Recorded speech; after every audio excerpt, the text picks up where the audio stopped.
UDF-ന്റെ 5 വർഷക്കാലം പെൻഷൻ എത്ര കൊടുത്തു? LDF-ന്റെ 5 വർഷക്കാലം എത്ര കൊടുത്തു? UDF-ന്റെ 5 വർഷക്കാലം 9400 കോടി രൂപ. തർക്കമുണ്ട് പറഞ്ഞു. LDF-ന്റെയോ 35,000 കോടി രൂപ. LDF-ന്റെ ഭരണം അവസാനിക്കുമ്പോ ഒരു ഭരണകാലത്തും കുടിശ്ശിക ഉണ്ടായിട്ടില്ല. അപ്പൊ UDF ഇപ്പൊ പറയുന്നത് അവരുടെ ഭരണം അവസാനിച്ചപ്പോഴും കുടിശ്ശികയൊന്നുമില്ല എന്നുള്ളതാണ്. 2016 ഞാൻ ധനമന്ത്രിയായപ്പോ എന്റെ ഏറ്റവും വലിയ പ്രശ്നം ഓരോരുത്തർക്കും എത്ര പെൻഷൻ വെച്ച് കുടിശ്ശികയുണ്ടെന്ന് അറിഞ്ഞൂടാ. അവസാനത്തെ ഇപ്പൊ ക്യാബിനറ്റിന്റെ തീരുമാനം, അത് രഹസ്യ തീരുമാനമല്ല, ഓർഡറാക്കി ഇറക്കിയിട്ടുണ്ട്.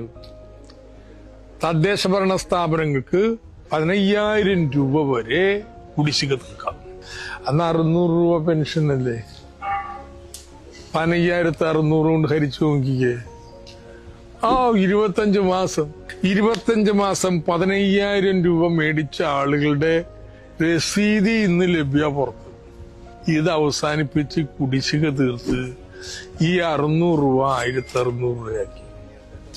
ഭരണം അവസാനിച്ചപ്പോ കുടിശ്ശിയില്ലെന്ന് മാത്രമല്ല ഒരു ഗഡു അഡ്വാൻസും കൊടുത്തു. ഈ 1,600 രൂപ ഇന്ന് മേടിക്കുന്നതില് UDF-ന്റെ അവകാശവാദം അംഗീകരിച്ചാൽ പോലും 200 രൂപയല്ലേ അവർക്കുള്ളൂ. ബാക്കി LDF കൊടുത്തിരിക്കുന്നത്.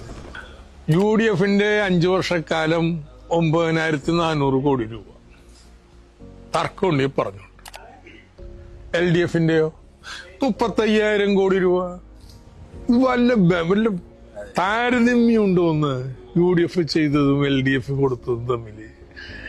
എന്നിട്ട് ഇത് ഭയങ്കര തന്റെ അസാമാന്യ തൊലിക്കട്ടി തന്നെ വന്ന് ഇരുന്നിട്ട് ഞങ്ങൾ എന്ത് കുടിശ്ശിക, ഞങ്ങൾക്ക് കുടിശ്ശിക ഉണ്ടായിരുന്നില്ല, ആൾക്കാർ മറന്നുപോയി എന്നായിരിക്കും കരുതുന്നത്. കേരളത്തിൽ അന്ന് കുടിശ്ശിക മേടിച്ച ആൾക്കാരൊക്കെ ജീവിച്ചിരിപ്പുണ്ട് കേട്ടോ. കേരളത്തിൽ 60 വയസ്സ് കഴിഞ്ഞ മുഴുവൻ പേർക്കും ഏതാണ്ട് പെൻഷൻ കിട്ടും. ഇപ്പൊ ആ നിലയിലേക്ക് വന്ന്. അപ്പൊ അതുകൊണ്ട് UDF-ന്റെ കാലത്ത് എണ്ണം കൂട്ടി കൊടുക്കണ്ടേ? അത് കൂടി ശരിയാക്കി വെച്ചിരിക്കുന്നു. ഉമ്മൻചാണ്ടി സർക്കാർ അവസാനത്തെ ബഡ്ജറ്റിലെ 75 വയസ്സ് കഴിഞ്ഞവർക്ക് 1,200 കൊടുക്കും എന്ന് പറഞ്ഞു. കൊടുത്തില്ല, കുടിശ്ശിക. അത് വെച്ചിട്ടാണ് ഈ പറയണേ, കൊടുക്കാത്ത പണം വെച്ചിട്ട് 1,200 കൊടുക്കുമെന്ന് പ്രഖ്യാപിച്ചിട്ട് 1000 രൂപ പെൻഷൻ, വയോജന പെൻഷൻ വർദ്ധിപ്പിക്കുന്നല്ലേ അവരുടെ മാനിഫെസ്റ്റോയിൽ എഴുതി വെച്ചത്. LDF-ഉം പറഞ്ഞു. രണ്ട് മുന്നണിയും 2016 ഇലക്ഷന് പറഞ്ഞത് വയോജന പെൻഷൻ 1000 രൂപയായിട്ട് കൂട്ടുന്ന. അപ്പൊ 1,200 നടപ്പാക്കിയിരുന്നെങ്കിൽ അങ്ങനെ വെക്കേണ്ട വല്ല കാര്യമുണ്ടോ?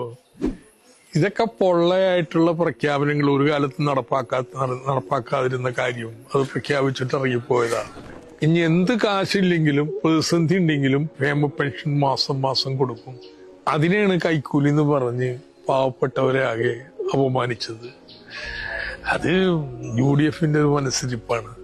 നമ്മൾ അങ്ങനെയല്ല കേട്ടോ. പാവങ്ങളുടെ അവകാശമായിട്ടാ കാണുന്നത്.